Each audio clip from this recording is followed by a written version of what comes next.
ये है ताज media group और आप देख रहे हैं ताज न्यूज, आईना सच का।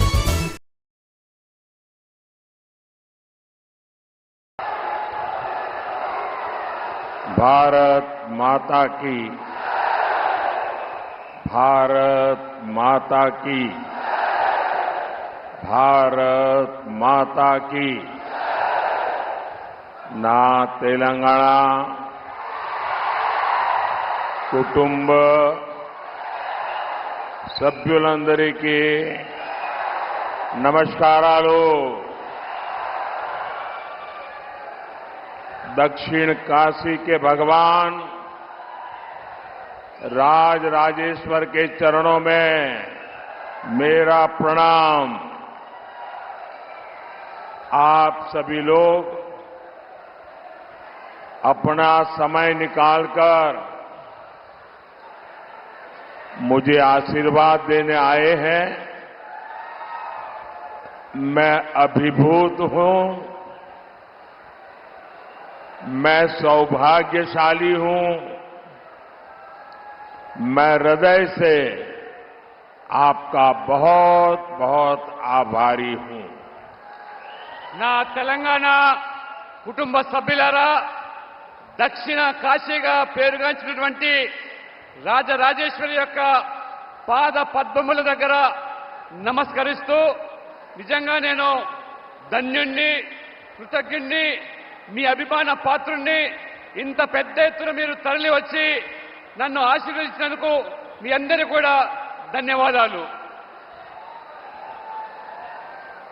साथियों, कल देश में तीसरे चरण का चुनाव पूरा हो गया है। तीसरे फेज में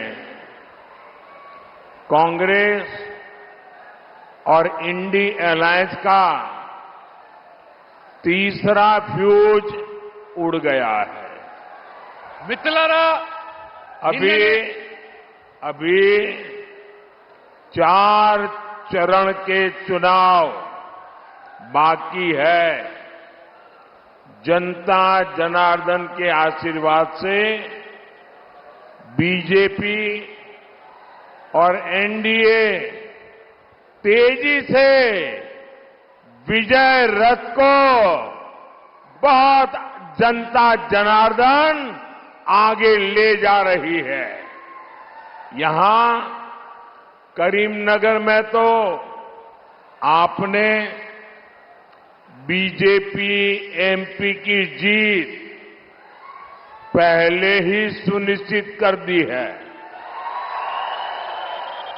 कांग्रेस की हार यहां इतनी पक्की है कि बहुत मुश्किल से वो किसी को चुनाव लड़ने के लिए मना पाई।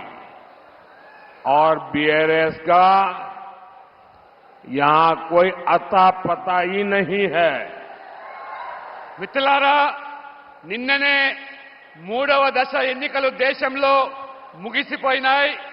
కానీ కాంగ్రెస్ పార్టీ, ఈ విపక్ష కూటమి ఆ ఫ్యూజ్ తొలగిపోయింది, ఊడిపోయింది.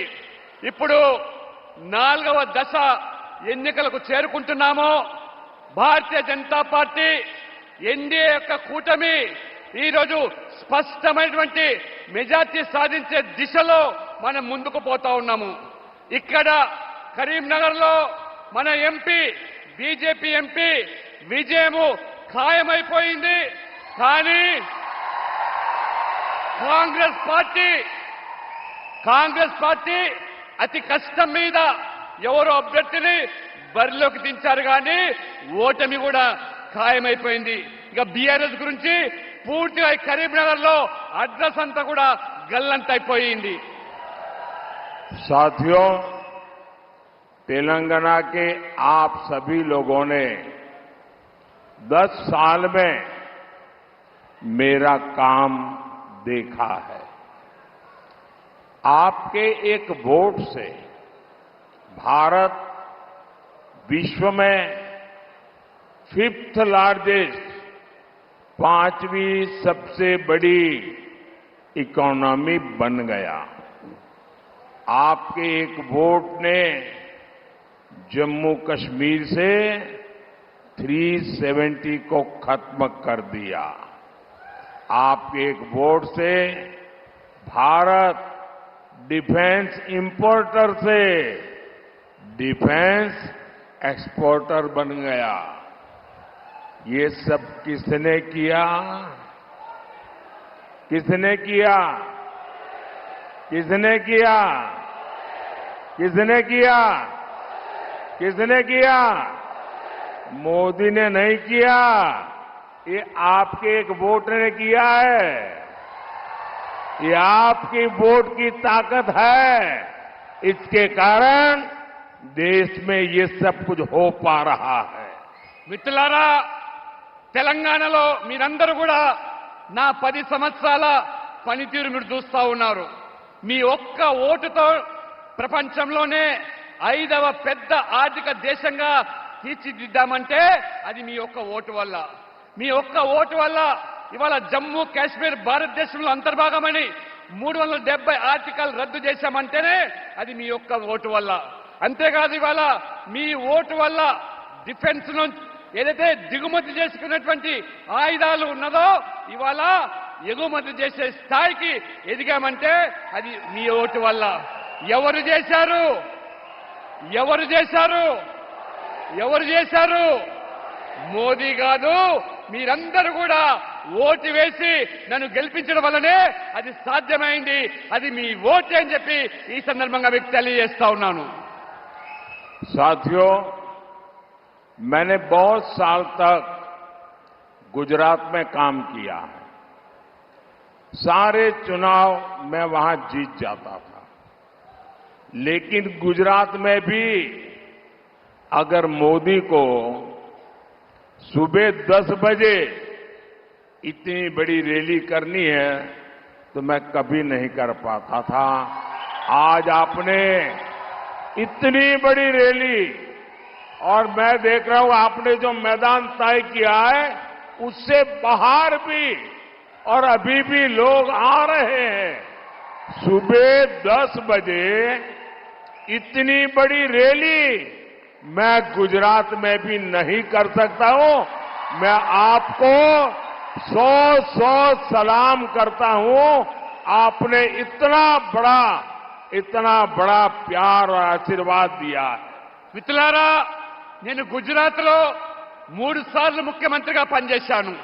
గుజరాత్తో నాకున్న అనుబంధం మీ అందరికీ తెలిసిందే. కానీ ఇవాళ నేను చూస్తా ఉంటే ఆశ్చర్యం కలుగుతా ఉన్నది. ఉదయం 10 గంటలకు ఇంత పెద్ద ఎత్తున బహిరంగ సభ నిర్వహిస్తే అశేష ప్రజానికము తరలి వచ్చారంటే ఈ ప్రాంగణంలో ఉన్నటువంటి ప్రజాజనమే కాకుండా బయట కూడా ఇంత పెద్ద సంఖ్యలో వేచి ఉన్నారంటే మీ అందరికీ కూడా నేను శిరస్సు వంచి నమస్కరిస్తూ నా యొక్క అభిమానాన్ని మీకు చాటుతా ఉన్నాను. ఇవాళ भाइयों बहनों, भारत में तेलंगाना में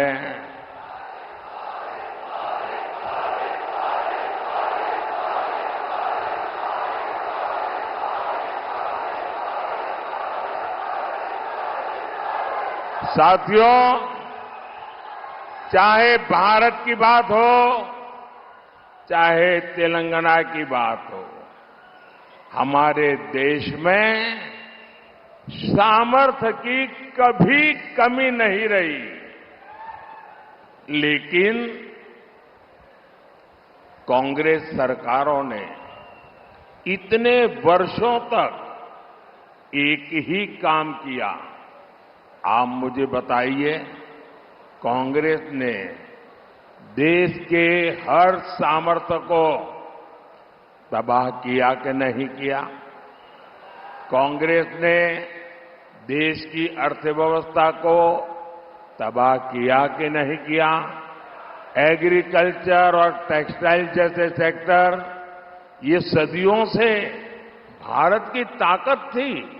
कांग्रेस ने उन्हें भी तबाह कर दिया।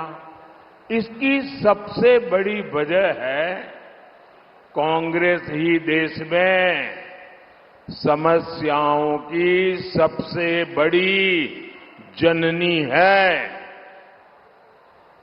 మిత్రులారా, కాంగ్రెస్ మనం చూస్తున్నాము, దేశంలో ఎంతో సమర్థత ఉన్నా తెలంగాణలో కూడా ఇక్కడ ప్రజలకు అనేక రంగాల్లో కూడా సమర్థత ఉన్నా మరి ఈ కాంగ్రెస్ పార్టీ మరి ఈ సమర్థత ఉన్నటువంటి ఈ యొక్క వ్యవసాయ రంగాన్ని కానివ్వండి, ఆర్థిక రంగాన్ని కానివ్వండి ఏ రకంగా అణిచివేసి కేవలం ఒక సమస్యల వలయంగా మార్చినటువంటి పార్టీ ఏదైనా ఉందంటే అది కాంగ్రెస్ పార్టీ మాత్రమే అని చెప్పి నేను తెలియజేస్తా ఉన్నాను। भाइयों बहनों, पिछले 10 वर्षों में एनडीए ने हर सेक्टर को, भाजपा और एनडीए ने हर सेक्टर को आगे बढ़ाने का काम किया है। हम फार्मिंग सेक्टर को मॉडर्नाइज कर रहे हैं। हमारा जो खेती है, किसानी है, हमारा जो रायतू बंधु है, नेचुरल फार्मिंग, नैनो यूरिया और ड्रोन को प्रमोट कर रहे हैं। आज किसान को किसान सम्मान निधि मिल रही है। किसानों को फसल बीमा योजना का लाभ मिल रहा है। हमारी सरकार देश में टेक्सटाइल पार्क्स बना रही है। आज कौशल विकास से लेकर आर्थिक सहायता तक हर स्तर पर भाजपा सरकार आपके साथ खड़ी है। మిత్రులారా, 10 సంవత్సరాలుగా ఎన్డీఏ ప్రభుత్వము అన్ని రంగాల్లో ఏ రకంగా అభివృద్ధి చేసుకుంటూ పోతున్నదో మీరు చూస్తా ఉన్నారు। ఇవాళ వ్యవసాయ రంగాన్ని ఆధునీకరణ చేసి వ్యవసాయాన్ని లాభసాటిగా మార్చేదానికి ఇవాళ రైతులకు పెట్టుబడి సాయం కింద ఆర్థికంగా ఆదుకుంటా ఉన్నాం। దాంతోపాటు ఇవాళ నానో యూరియా కానివ్వండి, లేదా ఇవాళ కిసాన్ సమ్మాన్ నిధి పేరు మీద కానివ్వండి, లేదా ఇవాళ ఫసల్ బీమా పేరు మీద రైతులను ఆదుకునేటువంటి ఇవాళ కార్యక్రమాలు చేపడుతున్నాం। ఇవాళ టెక్స్టైల్ పార్క్స్ కూడా ఏ రకంగా దేశవ్యాప్తంగా అభివృద్ధి చేస్తా ఉన్నాం। ప్రతి ఇంటిలో కూడా ఒక నైపుణ్యత ఉన్నటువంటి వ్యక్తులను ఆ స్కిల్ డెవలప్మెంట్ తర్వాత వాళ్ళను ఏ రకంగా తయారు చేసి ప్రతి ఇంటికి కూడా ఈ యొక్క ప్రభుత్వం యొక్క పథకాలు చేరవేస్తా ఉన్నాము। साथियों, बीजेपी हमेशा नेशन फर्स्ट, राष्ट्र प्रथम के सिद्धांत पर चलती है, जबकि तेलंगाना में कांग्रेस और बीआरएस फैमिली फर्स्ट इस पर चलती है। ये लोग ऐसे हैं, इनकी पॉलिटिकल पार्टी ऐसी है,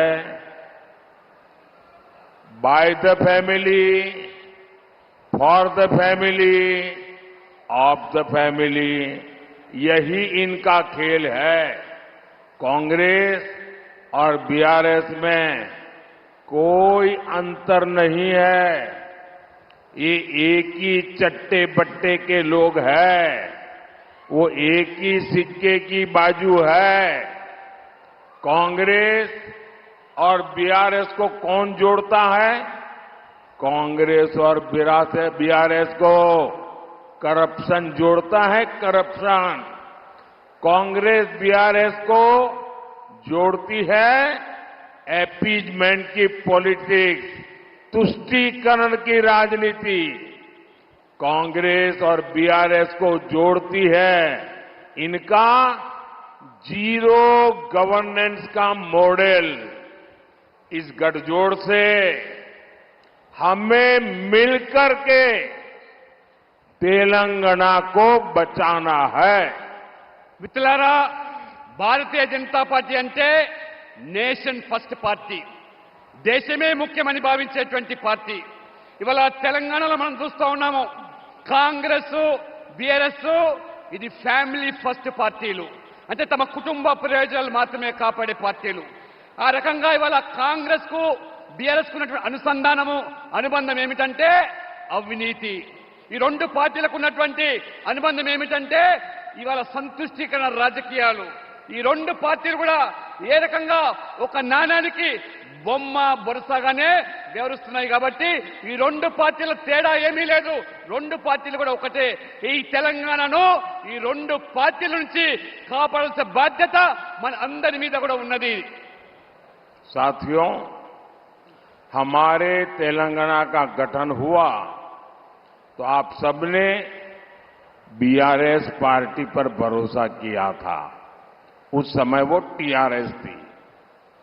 अपनी फैमिली के लिए बीआरएस ने तेलंगाना की सारी फैमिलीज के सपने तोड़ दिए. कांग्रेस का भी यही इतिहास है. आजादी के बाद देश को कांग्रेस पार्टी से उम्मीदें थी, लेकिन कांग्रेस ने भी रास्ता क्या चुना? Family first. देश तो डूब गया और वे देश डूबे तो डूब जाए, लेकिन इनकी फैमिली को कोई फर्क नहीं पड़ता. మిత్రులారా, తెలంగాణ ఏర్పడ్డప్పుడు మనమందరం కూడా భావించాము బీఆర్ఎస్ తెలంగాణకేదో సాధిస్తుందని చెప్పి, తెలంగాణకేదో మేలు చేస్తుందని చెప్పి. కానీ తీరా చూస్తే ఈ బీఆర్ఎస్ పార్టీ ఆ యొక్క కుటుంబం కోసం మన తెలంగాణ ప్రజల కుటుంబాలన్నీ కూడా ఏ రకంగా పణంగా పెట్టి ఆ కుటుంబ ప్రయోజనాల కోసమే పాటుపడ్డదో ఈ 10 సంవత్సరాల అనుభవంతో మనం ఇవాళ ఆవేదన వ్యక్తం చేస్తున్నాం.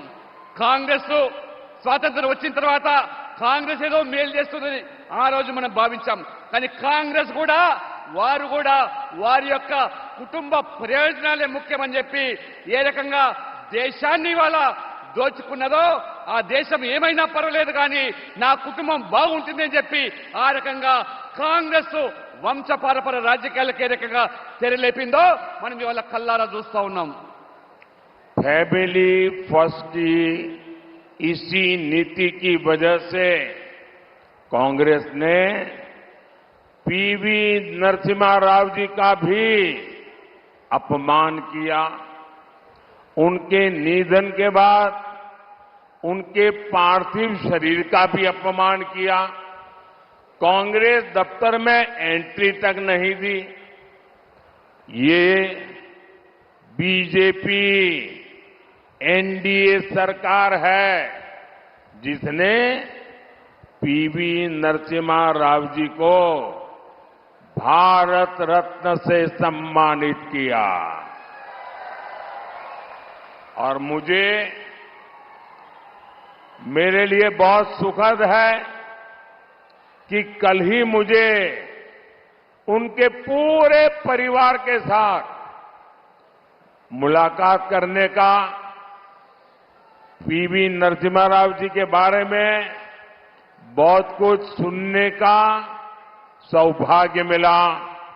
बहुत देर तक उनके परिवार की 2-2, 3-3 पीढ़ी के साथ मैं बैठा.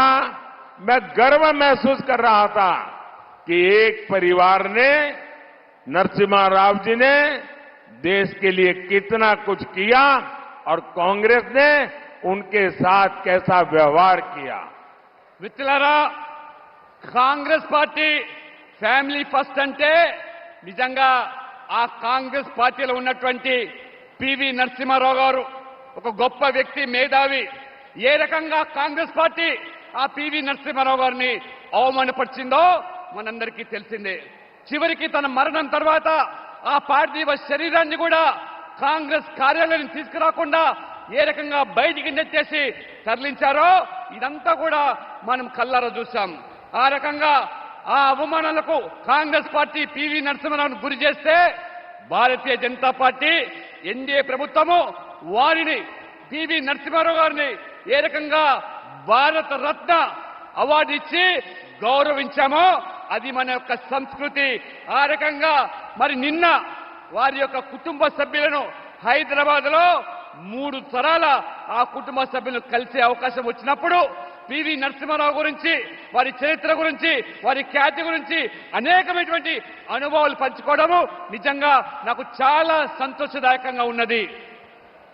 साथियों, ये करप्शन एक ऐसी फेविकोल है जो कांग्रेस और बीआरएस का कॉमन कैरेक्टर है. ये दोनों एक दूसरे पर भ्रष्टाचार के आरोप लगाते हैं, लेकिन बैकडोर से दोनों ही एक ही करप्शन सिंडिकेट का हिस्सा है. आप मुझे बताइए, बीआरएस वाले कांग्रेस पर कैश फॉर वोट का आरोप लगाते थे ना, लेकिन जब तक वो सत्ता में रहे कभी जांच करवाई क्या? कांग्रेस विपक्ष में थी तो बीआरएस पर कालेश्वरम घोटाले का आरोप लगाती थी या नहीं लगाती थी? ये आए दिन हंगामा भी करते थे, लेकिन इतने दिन से तेलंगाना में कांग्रेस सरकार है, इन्होंने कालेश्वरम घोटाले की कोई जांच अभी तक नहीं करवाई, क्योंकि दोनों एक ही करप्शन सिंडिकेट का हिस्सा है. మిత్రులారా, కాంగ్రెస్ బీఆర్ఎస్ ఈ అవినీతిలో, కుంభకోణంలో ఏమాత్రం కూడా ఇద్దరిలో తేడా లేదు. ఆ రోజు మరి కాంగ్రెస్ పార్టీ ప్రతిపక్షంలో ఉన్నప్పుడు ఏ రకంగా బీఆర్ఎస్ యొక్క అవినీతి గురించి మాట్లాడారు, అదే రకంగా మరి బీఆర్ఎస్ పార్టీ ఆనాడు ఓట్ ఫర్ నోట్ కేసులో కాంగ్రెస్ నాయకులు చిక్కిన తర్వాత మళ్ళీ ఇప్పటి వరకు కూడా దాని మీద విచారణ లేదు, దర్యాప్తు లేదు. కానీ ఒకరినొకరు కాపాడుకునే ప్రయత్నం. ఈ రోజు మరి కాంగ్రెస్ పార్టీ ప్రతిపక్షంలో ఉన్నప్పుడు కాళేశ్వరం అవినీతి గురించి, కాళేశ్వరం కుంభకోణం గురించి రోజు మాట్లాడిన వీరు ఇవాళ విచారణ జరపకుండా, దర్యాప్తులు జరపకుండా ఏ రకంగా ఒకరినొకరు కాపాడుకునే ప్రయత్నం చేస్తున్నారో, ఇద్దరు కూడా తోడు దొంగలే, ఈ అవినీతిలో ఇద్దరు కూడా సిండికేట్ సభ్యులే అని చెప్పి కూడా ఈ సందర్భంగా నేను మీకు తెలియజేస్తా ఉన్నాను. साथियों, इन दिनों तेलंगाना से लेकर दिल्ली तक डबल आर टैक्स की बहुत चर्चा हो रही है. ये डबल आर टैक्स माने आज तो तेलंगाना का बच्चा बच्चा जानता है. इसके पहले तेलुगु भाषा में RRR फिल्म आई थी. मुझे लोगों ने बताया कि डबल आर ने मिलकर के कलेक्शन में RRR को भी पीछे छोड़ दिया है. आप जानते हैं ना RRR का कितना कलेक्शन था? कहते हैं 1000 करोड़ से ज्यादा लाइफ टाइम कलेक्शन. कहने वाले कहते हैं इतना तो डबल आर टैक्स का सिर्फ कुछ दिन का कलेक्शन होता है. ऐसी लूट मचा रखी है इन्होंने. మిత్రులారా, తెలంగాణలో ఈ మధ్యలో డబుల్ ఆర్ ట్యాక్స్ గురించి బాగా చర్చ జరుగుతూ ఉన్నది. అసలు ఈ డబుల్ ఆర్ ట్యాక్స్ ఏంటిదనేది అనేక మంది తమ యొక్క అనుమానాలు వ్యక్తం చేస్తూ ఉన్నారు. మన తెలుగులో ఒక సినిమా RRR పేరు మీద వచ్చిన సినిమా మీ అందరికీ తెలిసిందే. రికార్డు స్థాయిలో కలెక్షన్ సాధించింది ఆ RRR సినిమా. ఆ RRR సినిమా ఆడినన్ని రోజులు కూడా మొత్తం అంతా కలిపితే 1000 కోట్లు కలెక్షన్ వచ్చిందని చెప్పి మనకు తెలుస్తా ఉన్నది. కానీ వాళ్ళ డబుల్ ఆర్ ట్యాక్స్ అవుతుందో ఈ ప్రభుత్వం డబుల్ ఆర్ ట్యాక్స్ ఆ 1000 కోట్ల కలెక్షన్ కూడా మించిపోయింది. కేవలం 3-4 మాసాల్లో ఉంటే ఎంత గనులో ఈ అవినీతిలో ఒక్కసారి తెలంగాణ ప్రజలు తెలుసుకోవాల్సింది నేను కోరుతా ఉన్నాను. ये डबल आर, एक आर तेलंगाना को लूटता है और लूट करके दिल्ली में दूसरे आर को देता है. ये डबल आर का खेल तेलंगाना को देखते ही देखते तबाह कर देगा. మిత్రులారా, ఈ డబుల్ ఆర్ ఏదైతే ఉన్నదో ఇది ఈ తెలంగాణకు సంబంధించిన ఒక ఆరు మొత్తం ఈ యొక్క ప్రజల నుంచి పీడించి పట్టి ఢిల్లీకి పంపిస్తున్నారు. ఏ రకంగా ఢిల్లీకి కప్పం కడుతా ఉన్నారు. కాబట్టి ఈ పీడ నుంచి విముక్తి చేయాల్సింది బాధ్యత మనందరి మీద ఉన్నది. ఈ డబుల్ ఆర్ నుంచి విముక్తి కావాల్సిన అవసరం ఉన్నది తెలంగాణ ప్రజలకు. साथियों, आपने देखा होगा ये कांग्रेस के शहजादे पिछले 5 साल से सुबह उठते ही माला जपना शुरू करते थे. जब से उनका राफेल वाला मामला ग्राउंडेड हो गया, तब से उन्होंने एक नई माला जपना शुरू किया. 5 साल से एक ही माला जपते थे. 5 उद्योगपति, 5 उद्योगपति, 5 उद्योगपति. फिर धीरे धीरे कहने लगे अंबानी अडानी, अंबानी अडानी, अंबानी अडानी. 5 साल से. लेकिन जब से चुनाव घोषित हुआ है, इन्होंने अंबानी अडानी को गाली देना बंद कर दिया. मैं आज तेलंगाना की धरती से पूछना चाहता हूं, जरा ये शाहजादे घोषित करें कि इस चुनाव में ये अंबानी अडानी से कितना माल उठाया है, काले धन के कितने बोरे भर करके रुपये मारे हैं, क्या टेम्पो भर करके नोटे कांग्रेस के लिए पहुंची है, क्या सौदा हुआ है. आपने रातों रात अंबानी अडानी इनको गाली देना बंद कर दिया. जरूर दाल में कुछ काला है. 5 साल तक अंबानी अडानी को गाली दी और रातों रात गालियां बंद हो गई. मतलब कोई न कोई चोरी का माल टेम्पो भर भर करके आपने पाया है. మిత్రులారా, ये जवाब देना पड़ेगा देश को. మిత్రులారా, ఈ యువరాజు మీ అందరికీ తెలుసు యువరాజు ఎవరు. గత 5 సంవత్సరాలుగా ఒకటే కొంగ జపము, దొంగ జపము. పారిశ్రామికవేత్తలు అంబానీ అదానీ పేరు మీద పొద్దున్న లేస్తే వాళ్ళ మీద విమర్శలు, వాళ్ళ మీద ఏ రకంగా మరి దాడులు చేశారో మీరందరూ గమనించాలి. ఉన్న పలంగా ఎన్నికల ప్రకటన రాగానే ఇవాళ అంబానీ అదానీ మీద విమర్శలు లేవు. అంబానీ గురించి మాట్లాడతలేరు, అదానీ గురించి మాట్లాడలేదు. ఏమి మతలబు జరిగింది, ఏ ఇద్దరి మధ్యలో ఏమి వాళ్ళకు లావాదేవీలు జరిగినాయో తెలంగాణ ప్రజలు అర్థం చేసుకోవాలి.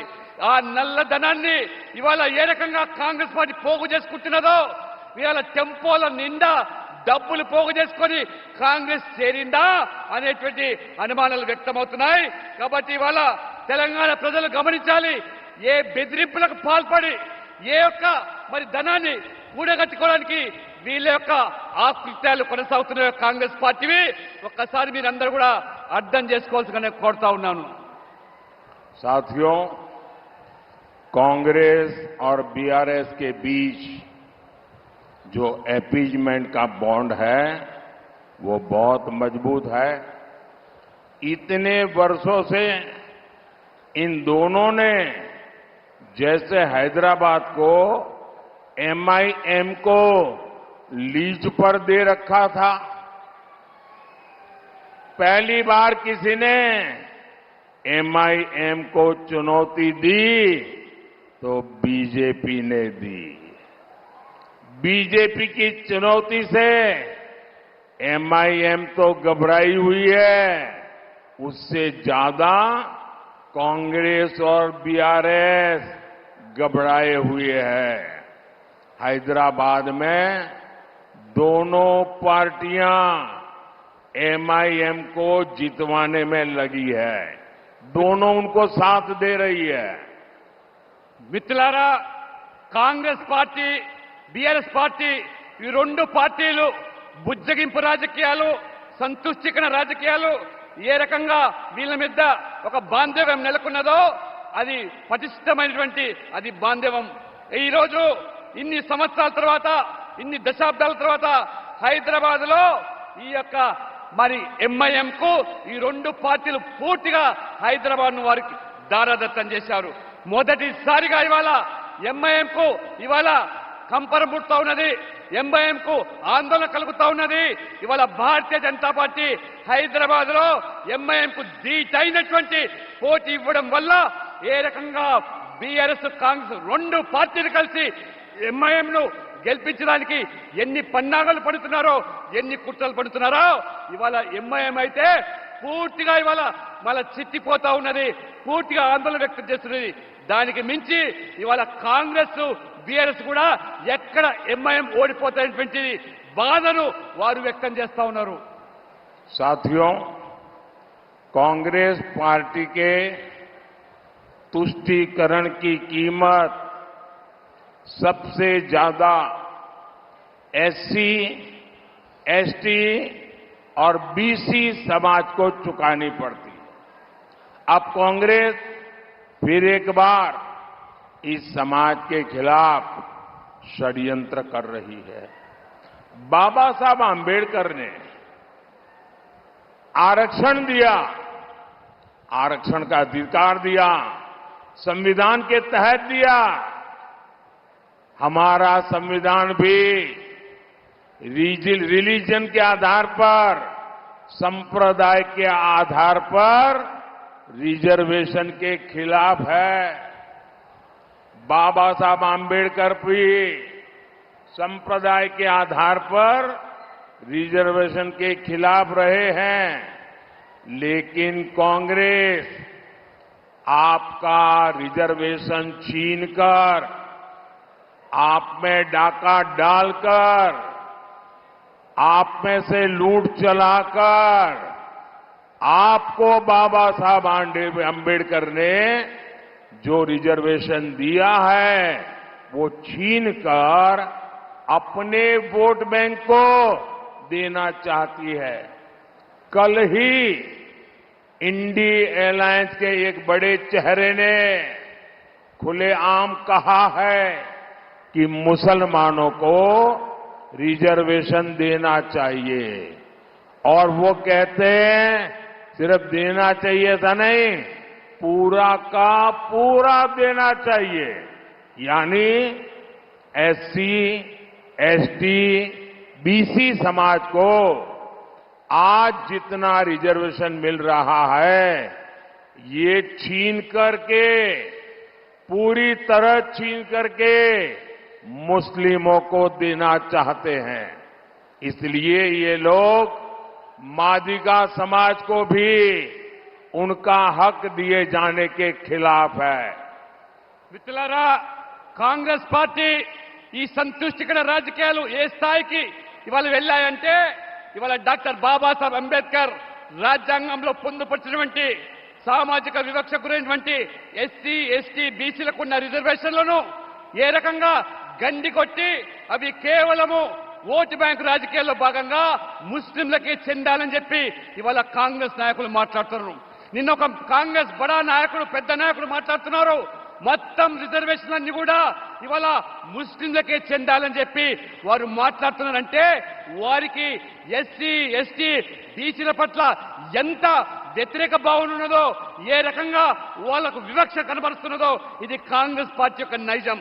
మరి అదే రకంగా ఇవాళ సమాజంలో ఎస్సీ వర్గీకరణలో భాగంగా మాదిగలకు న్యాయం చేయాలని చెప్పి ఇక్కడ మాదిగలు కోరుతా ఉంటే ఇవాళ ఆ మాదిగలకు వ్యతిరేకంగా ఇవాళ కాంగ్రెస్ పార్టీ రిజర్వేషన్లన్నీ కూడా ఇవాళ ముస్లింలకే చెందాలి మాట్లాడుతున్నదంటే ఒక్కసారి మీరు ఆలోచన చేయాలి. వీరి సామాజిక న్యాయం అనేది కేవలం ఒక వర్గం వారి కోసమే అని చెప్పి నేను అడుగుతా ఉన్నాను. साथियों, हमारा तेलंगाना संस्कृति और श्रद्धा वाला राज्य है. अयोध्या में राम मंदिर बना,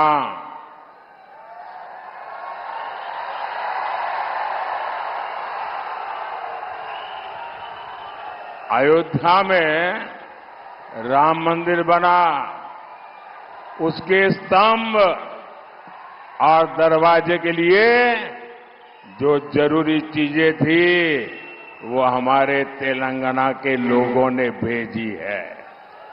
वो दरवाजे आज मंदिर की शोभा बढ़ा रहे हैं. आज देश का हर व्यक्ति अयोध्या में राम लला की झलक पाना चाहता है. लेकिन कांग्रेस पार्टी के मंसूबे जानते हैं क्या है? आप मुझे बताइए, राम मंदिर बनने से आप लोग खुश है ना? राम मंदिर से आप लोग खुश है ना? आपको आनंद हुआ कि नहीं हुआ? लेकिन कांग्रेस पार्टी दुखी है, कांग्रेस पार्टी गुस्से में है. कांग्रेस पार्टी राम मंदिर में ताला डलवाना चाहती है और ये खुलासा कांग्रेस में शाही परिवार के पूर्व सलाहकार ने किया है. उन्होंने बताया कांग्रेस के शाहजादे कोर्ट का फैसला पलटकर राम मंदिर निर्माण रोकने की प्लानिंग कर रहे थे. उन्होंने अपने करीबियों से एक मीटिंग में कहा था कि कांग्रेस सरकार आएगी तो ये कोर्ट का फैसला पलट देंगे. आप मुझे बताइए, कांग्रेस के इन इरादों को जवाब मिलेगा कि नहीं मिलेगा? जोरदार जवाब मिलेगा. कांग्रेस को तेलंगाना में साफ कर देंगे. राम मंदिर की रक्षा करने के लिए क्या तेलंगाना कांग्रेस को साफ करेगी? उन्होंने, उनके साथी ने कहा है कि राम मंदिर का निर्णय उलटने वाले हैं. क्या उलटने देंगे? మిత్రులారా, మన తెలంగాణ ప్రజల యొక్క భక్తి శ్రద్ధలు విశ్వాసము మొత్తం ఇవాళ దేశం గమనిస్తా ఉన్నది. అయోధ్యలో ఒక భవ్యమైనటువంటి రామ మందిర నిర్మాణం అయితే ఆ రామ మందిర నిర్మాణానికి, ఆ ఆలయానికి తెలంగాణ నుంచే, మన తెలంగాణ ప్రాంతం నుంచి దానికి తలుపులు పంపించారు. ఆ తలుపులు ఇవాళ ఆ మందిరానికి ఎంత శోభనిస్తున్నాయో ఇది తెలంగాణ భక్తుల వాళ్ళ శ్రద్ధతో ఏర్పాటు చేసిన తలుపులు. ఆ రకంగా మొత్తం ప్రజలందరూ కూడా రామ మందిర నిర్మాణంతో సంతోషాన్ని వ్యక్తం చేస్తూ ఉంటే కాంగ్రెస్ పార్టీ మాత్రము ఈర్ష్య, ద్వేషము, ఆ రకంగా ఈ మందిర నిర్మాణం కాకుండా ఉంటే బాగుండేదని కోర్టు తీర్పుల ద్వారా ఏదైతే భవ్యమైన రామ మందిర నిర్మాణం అయిందో కాంగ్రెస్ అధికారంలోకి వస్తే ఆ కోర్టు తీర్పును కూడా పునర్పరిశీలిస్తామనేటువంటి వ్యాఖ్యలు చేస్తాను అంటే ఆ యొక్క కాంగ్రెస్ యొక్క రాచరికమైనటువంటి వ్యవస్థ, ఆ యువరాజు కుటుంబం ఇవాళ ఏ రకంగా మన భక్తుల యొక్క మనోభావాలు దెబ్బతీసే విధంగా జరుగుతుందో అటువంటి కాంగ్రెస్ పార్టీకి తెలంగాణ ప్రజలు బుద్ధి చెబుదామా లేదా? ఒకసారి ఆలోచన చేయండి. బుద్ధి చెబుదామా? బుద్ధి చెబుదామా? కాబట్టి ఈ కాంగ్రెస్ ప్రభుత్వానికి బుద్ధి చెప్పాలంటే తెలంగాణ ప్రజలు ఏకమై ఆ రామ మందిరాన్ని కూడా కాపాడుకోవాల్సిన బాధ్యత మన మీద ఉన్నది. साथियों, आने वाली 13 मई कांग्रेस बीआरएस के पापों का हिसाब लेना है। करीमनगर से बंडी संजय कुमार, पेद्दापल्ली से गोमासा श्रीनिवास और आदिलाबाद से गोड़म नागेश, ये मेरे 3 साथी, आप इनको जिताकर दिल्ली में मेरी मदद कीजिए। ये दिल्ली आएंगे तो मोदी को मजबूत करेंगे और आप जब इनको एक वोट देंगे ना तो वोट सीधा सीधा मोदी को जाएगा।